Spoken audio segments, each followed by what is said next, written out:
ज्ञानवापी के सर्वे से उत्साहित हिंदू पक्ष अपने दावे को सबसे मजबूत मान रहा है। यही वजह है कि वो कोर्ट में सर्वे में मिले सबूतों के साथ उतरकर ज्ञानवापी का धार्मिक चरित्र अपने पक्ष में तय करवाना चाहता है। वैसे तो इस मामले में आज से सुनवाई शुरू होनी है। वाराणसी गजेटियर ये कब बनाया गया था? आप इसको हम पढ़ दे रहे हैं। Gadgets Uttar Pradesh Lucknow printed at the government press Allahabad UP 1956। ये प्लेसेस ऑफ वर्शिप एक्ट है, इसमें कहीं भी ये स्थिति नहीं बताई गई है कि साहब अगर आपको कोई राइट आपका इन्फ्रिंज होता है तो उस स्थिति में रेमेडी के लिए आप कहाँ जाए। ज्ञानवापी का धार्मिक चरित्र क्या है? क्या वहां आदि विश्वेश्वर का मंत्रोच्चार होगा? विश्वेशम समोलिंगम नकाशी सदृशीपुरी मणिकर्णिका समो तीर्थम ब्रह्मांडम गोलोके महितले, या फिर खुदा की इबादत होगी? ये वो सवाल हैं जिनके जवाब कोर्ट को तलाशने हैं। वाराणसी की जिला अदालत पर यह जिम्मेदारी है कि वो तथ्यों की पड़ताल करे और ये तय करे कि इस संपत्ति का इतिहास क्या था और भविष्य क्या होगा। लेकिन जिला अदालत में जिरह से पहले हिंदू पक्षों के उन दावे को आज तक अपने सामने परख रहा है जो मुस्लिम पक्ष की दलीलों को गलत बता रहे हैं।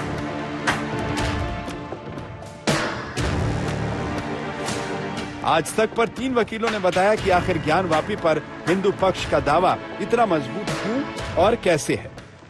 पुराणों, पुरानी किताबों और वाराणसी के गजेटियर के जरिए ज्ञानवापी के हिंदू मंदिर होने के सबूत सामने रखे गए। औरंगजेब ने यहाँ के सिर्फ बिंदु माधव और जो विश्वनाथ जी का टेम्पल है उसी को तोड़ने का आदेश नहीं दिया, बल्कि संस्कृत कॉलेजों को भी तोड़ने का काम किया। और यहाँ के तमाम लेकिन अभी जो ज्ञानवापी है उसको लेकर क्या इसमें जिक्र मिलता है कि विश्वनाथ टेम्पल को तोड़कर लिखा ना ऑन द साइट ऑफ इस 2 high minutes being built on one, मतलब क्या ये आधार बनेगा? अभी कोर्ट में जो मामला पहुंचा है क्या ये आधार बनाएगा उसका? एकदम इसका आधार बनना चाहिए और बनेगा, क्योंकि देखिए नीचे कहाँ से लिया गया है। ये जो टीम पूरा जो भारत उत्तर प्रदेश की सरकार की टीम थी जिसने अपने गजेटियर में इसको कहां से ये ने लिया है, इसका भी शेयरिंग और जो मास के आलमगिरी ये इस किताबों से, और इसका जो मेन जो फरमान है वो जो है कलकत्ता में जो एशियाटिक सोसाइटी है वहाँ प्रिजर्व है। ज्ञानवापी केस में याचिकाकर्ता के वकील अनुपम द्विवेदी ने कमीशन की रिपोर्ट दिखाई और बताया कि शिवलिंग का जो दावा किया जा रहा है पुराणों में उसके पुख्ता साक्ष्य।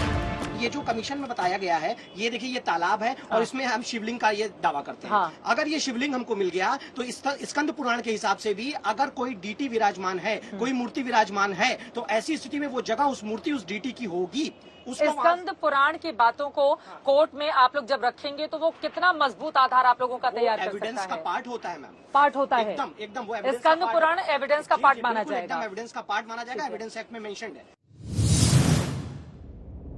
ज्ञानवापी को मंदिर साबित करने के लिए ऐसे कई सबूत जिला अदालत के सामने रखे जाएंगे, लेकिन इस बीच सवाल 1991 में बने एक्ट पर भी है जिसका जिक्र बार बार मुस्लिम पक्ष कर रहा है।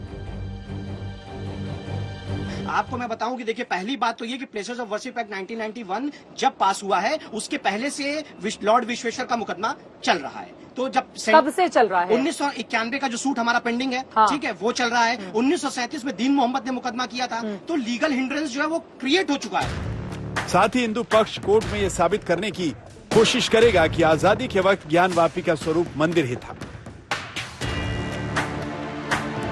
संक्षेप में इसमें जो ये मामला है कि संक्षेप इसमें एक्ट ये है कि 15 अगस्त 1947 में जो धर्म स्थल जिस स्थिति में वही रहेंगे। तो इसमें हमारा ये कहना है कि हिंदू पक्ष जो भी यहाँ बनारस का रहने वाला है उसको पता है कि 15 अगस्त 1947 में इसका नेचर मंदिर ही था।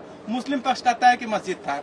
ये बातें तो कानूनी दलीलों की है, लेकिन ज्ञानवापी को लेकर वाराणसी में हर ओर चर्चा जारी है। आज तक संवाददाता चित्रा त्रिपाठी जब बीएचयू कैंपस पहुंची तो कई छात्रों ने श्लोकों के जरिए ज्ञानवापी में मंदिर होने के दावे को सही बताया। लिंग पुराण में एक श्लोक मिलता है जिसमें लिखा गया है कि देवस्य दक्षिणा भागे वापी, देवस्य दक्षिणा भागे वापी तिष्ठति शोभना तस्यात् मोदक पित्वा पुनर्जन्म न विद्यते। इस श्लोक से ही स्पष्ट हो जाता है कि जहाँ विश्वेश्वर है उसके दक्षिण भाग में यह जो कूप है वो ज्ञानवापी का कूप है। ठीक है, अब जिला अदालत में इन तमाम दावों दलीलों पर जिरह होगी